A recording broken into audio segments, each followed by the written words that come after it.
Las fermentaciones forman parte de las grutas catabólicas anaeróbicas, es decir, aquellas grutas catabólicas que destruyen la glucosa y la transforman en elementos más simples para obtener energía sin que haya aporte de oxígeno en el proceso. Es decir, estas grutas catabólicas anaeróbicas completarán la catálisis de la glucosa sin consumo de oxígeno. Parten del producto final que obtenemos en la glucólisis, es decir, del ácido pirúvico. Deben transformar el NADH que se ha obtenido en la glucólisis en NAD.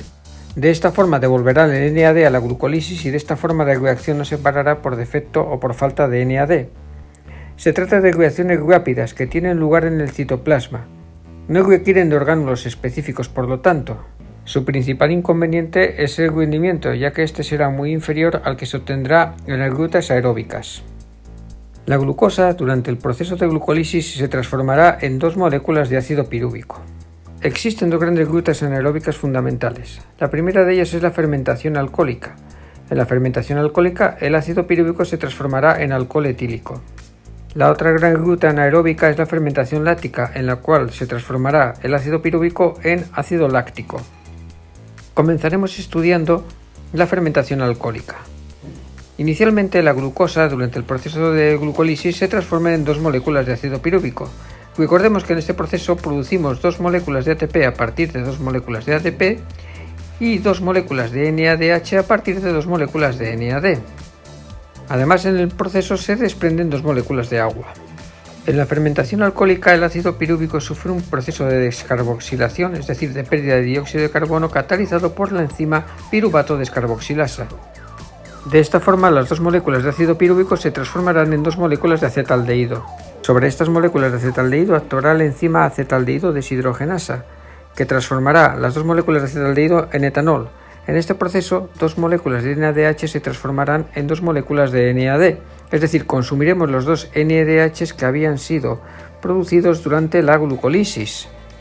El proceso devolverá además el NAD que se necesitará durante la glucólisis para que ésta siga funcionando. La reacción global será, por lo tanto, glucosa más 2 de ADP más 2 de fosfato se transformarán en 2 de etanol más 2 de ATP más 2 de dióxido de carbono más 2 moléculas de agua.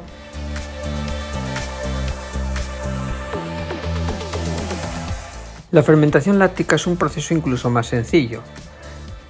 El punto de partida es el mismo, es decir, la glucosa sufre el proceso de glucólisis y se transforma en dos moléculas de ácido pirúvico. Durante este proceso, recordemos, se forman dos moléculas de ATP a partir de dos moléculas de ADP y dos moléculas de NADH a partir de dos moléculas de NAD. Además, se liberan dos moléculas de agua. En el caso de la fermentación láctica, sobre el ácido pirúvico actúa la enzima denominada lactato deshidrogenasa. Esta enzima transforma el ácido pirúvico en ácido láctico. Para que la reacción tenga lugar, dos moléculas de NADH deben de transformarse en dos moléculas de NAD. De esta forma, hemos vuelto a consumir los dos NADH que se han producido durante el proceso de glucólisis y podemos devolver los dos NADs necesarios para las reacciones que tienen lugar durante la glucólisis, es decir, hemos devuelto el NAD a la gruta inicial. La reacción global de la fermentación láctica será, por lo tanto, glucosa más 2 de ADP más 2 grupos fosfato nos dan lugar a 2 de ácido láctico más 2 de ATP más 2 moléculas de agua. Las fermentaciones son grutas metabólicas típicas de microorganismos anaeróbicos, es decir, microorganismos que viven en ausencia de oxígeno. Pero concretamente la fermentación láctica también puede tener lugar en algunos tipos celulares de organismos pluricelulares, como por ejemplo sucede en las células musculares del músculo esquelético de los animales. Cuando el músculo se encuentra en gran actividad y no llega aporte suficiente de oxígeno al mismo, este empezará a degradar la glucosa mediante fermentación láctica, produciendo ácido láctico y obteniendo en el proceso 2 ATPs. Este ácido láctico pasa a la sangre. Por la sangre acaba llegando al hígado. En el hígado, el ácido láctico sufre la reacción de gluconeogénesis, es decir, una reacción inversa en la cual dos moléculas de ácido láctico son transformadas en glucosa con consumo de 4 ATPs y 2 GTPs. La reacción global de gluconeogénesis sería 2 moléculas de ácido láctico más 4 ATPs más 2 GTPs más 2 NADH más 4 moléculas de agua dan lugar a glucosa más 4 ADPs más 2 GTPs más 2 NAD más 6 moléculas de fosfato. De este modo la glucosa puede volver al músculo para volver a ser degradada y así obtener energía en este órgano. Este conjunto de transformaciones metabólicas que tienen lugar entre el músculo y el hígado se denominan ciclo de Cori. El rendimiento de las fermentaciones es muy bajo, sobre todo si lo comparamos con el catabolismo aeróbico.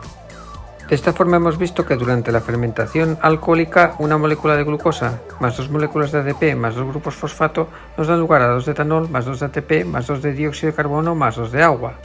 En la fermentación láctica, en cambio, una molécula de glucosa más 2 de ADP más 2 fosfatos nos dan lugar a 2 moléculas de ácido láctico más 2 ATP más 2 moléculas de agua.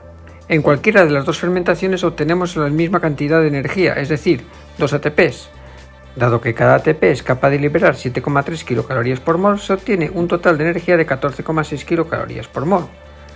Sabemos que la energía acumulada por la glucosa es de 686 kilocalorías por mol.